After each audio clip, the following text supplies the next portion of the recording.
Shalom saudara, apa kabar pagi hari ini?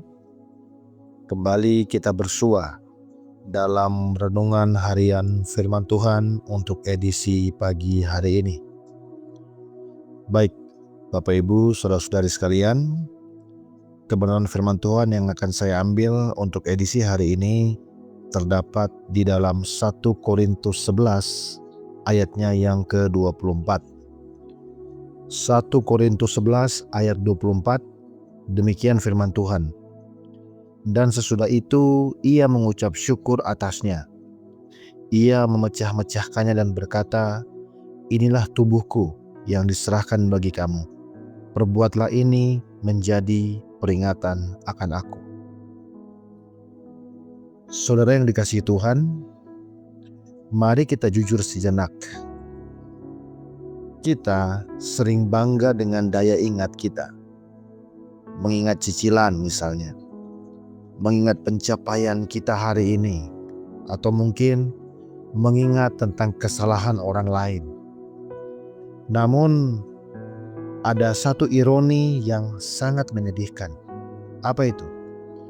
Kita seringkali menjadi sangat pelupa dalam hal yang paling krusial, yaitu karya salib penebusan Kristus.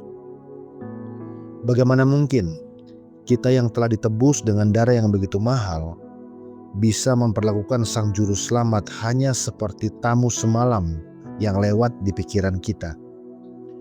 Kita mengundangnya masuk saat ibadah hari Minggu, namun membiarkannya terlupakan di hari Senin saat urusan duniawi mulai menyita perhatian. Mengapa kita lupa? Sebetulnya bukan karena kita amnesia secara medis, tetapi karena hati kita terlalu penuh. Seorang pengkhotbah terkenal bernama Charles Spurgeon mengatakan, dia memberikan perumpamaan.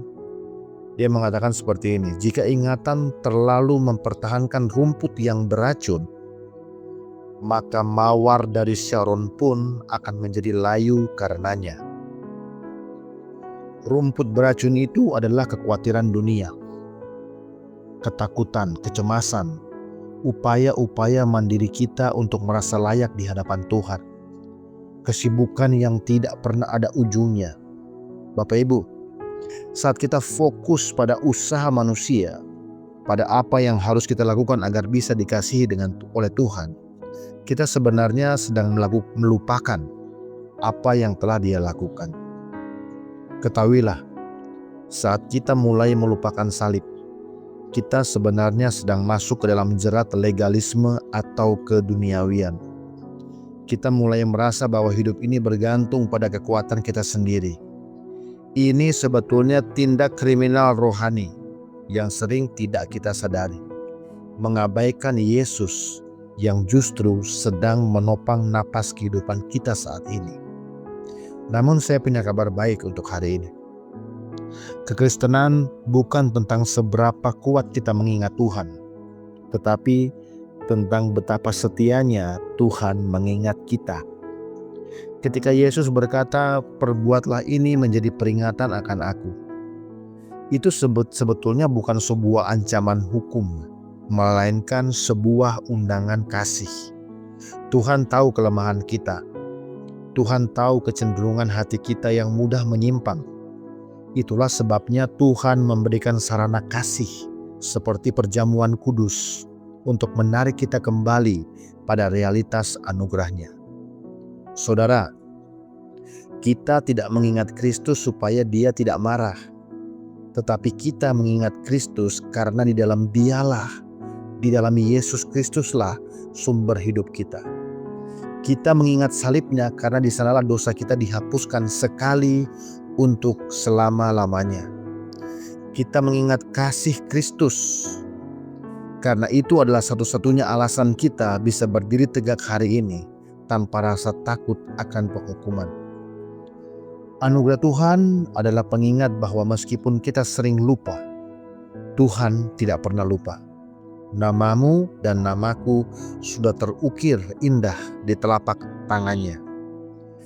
Ingatan kita sering gagal, tetapi Ibrani 10 ayat 17 memberikan kepastian yang luar biasa mengenai ingatan Tuhan. Demikian firman Tuhan. Dan dosa-dosa serta pelanggaran mereka tidak lagi aku ingat.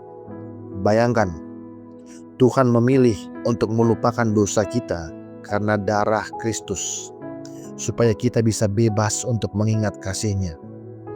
Kita tidak lagi terbelenggu mengingat kesalahan masa lalu, karena anugerah Tuhan sudah menghapusnya.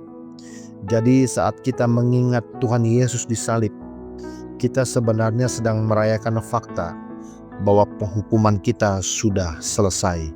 Yohanes 19 ayat 30. Saudara, mari kita ubah posisi Kristus di dalam pikiran kita.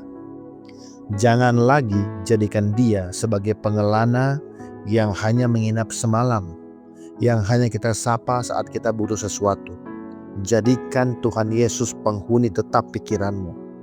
Bagaimana caranya? Bukan dengan memaksakan diri dengan disiplin yang kering, tetapi sederhana, hanya dengan terus memandang kepada salib.